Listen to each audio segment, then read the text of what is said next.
Hey guys, in this video, I will show you how to fix Samsung battery drain and overheating. All right, let's begin. First, make sure your phone's software and all apps are updated. Outdated versions can cause high battery usage and background activity. Next, turn on power saving mode to limit performance and background data. You should also reduce screen brightness or enable adaptive brightness to save more power. Close or uninstall apps running unnecessarily in the background, as they consume extra battery and cause heating. Avoid using your phone while it's charging, and if it gets too hot, disable fast charging to prevent overheating.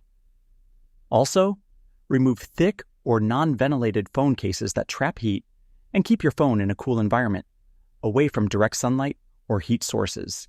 So that's basically how you can fix Samsung battery drain and overheating. And that's it for this video. If you find this helpful, consider subscribing and giving this a big thumbs up. Thanks.